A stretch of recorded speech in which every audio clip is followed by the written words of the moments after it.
is problem 7-96 from section 7.1.6. Angle A is an obtuse angle with a sine of 3/10. What is the tangent of angle A? So let's start by drawing where this angle is. So angle A, I know I always start from here, 0, and it's obtuse, so I know it's going to be maybe somewhere over here. Okay? Obtuse meaning it's larger than 90 degrees, so this is my angle. And I'm going to drop down this height right here, which is sine, right? Sine is the height. So this is 3/10, my height. And I'm just going to finish off the triangle. Okay. So we're talking about this triangle here. Let me make it in red. This is the triangle that we're talking about. We know the height is 3/10. Okay.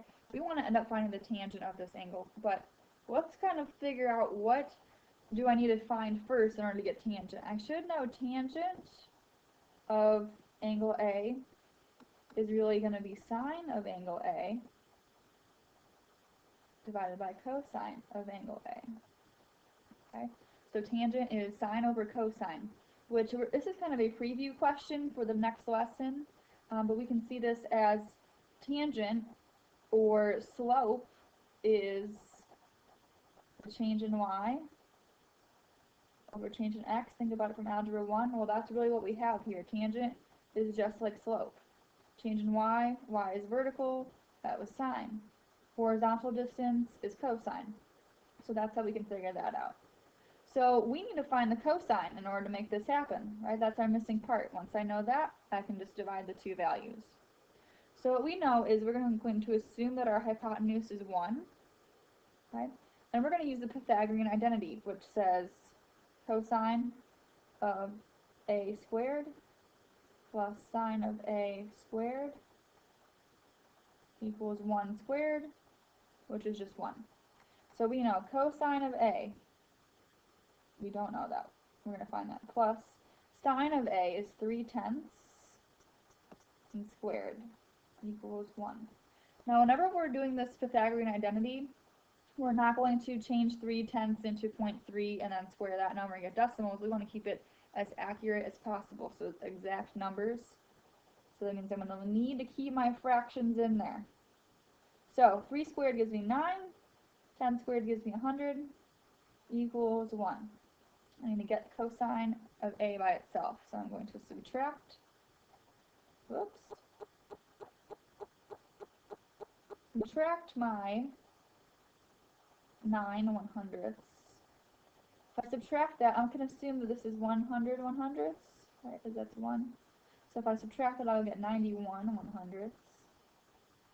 Last step is to take the square root of both sides. Right? I just want cosine of A is going to be the square root of 91 over 100. Now let's think about this. Let's look at the angle where it was an obtuse angle. So let's think about this. The height was positive. It was up. We were above ground. But my cosine, the horizontal distance, is going to be negative. Okay? It's to the left of the center. So that's what I need to think about when I take the square root of both sides. Normally we have like the plus or minus.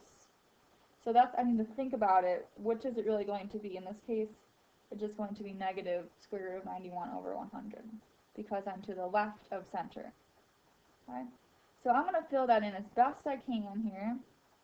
So negative square root of 91 over 100. That'll work. Okay, so now if we're going to look at this stuff right here, and we're going to just plug in our values. So I know sine of angle A divided by cosine of angle A will give me tangent. So sine of angle A was given in the problem was 3/10 divided by negative radical 91 over 100. Now we know something else. We can simplify something else first. The square root of 100 is 10, so I'm going to rewrite this part. This all stayed the same. But square root of 91 over the square root of 100 is 10. So I'm just going to write it like that, simplify it a little bit. Okay? So from here, this is tangent. Tangent of angle A is sine over cosine. So what I need to do is multiply by the reciprocal to make this not I don't want fractions inside of fractions, so what I'm going to do is I'm going to multiply by negative 10 over radical 91, negative 10 over radical 91. Multiplying by those, the bottom cancels out, so my new tangent of A is going to be this 10 and this 10 are actually going to cancel out as well, so I have negative 3 over radical 91. Now we don't want to leave that totally in, we don't want this radical on the bottom, so what we could do is we call this rationalizing the denominator. Let's multiply by the bottom. So now this is just 91 over negative 3 radical 91. So that could be our technical answer. Or we could type this in our calculator, figure out what value that is actually, and we're going to get that it is approximately negative 0.3145. Okay? So those are both my values. Let's say, does it specifically ask? Well, we could assume, since it's given in a fraction, we can assume that the tangent should be given in a fraction as well. So I'd probably stick with this version, but it just helps to kind of visualize what is that.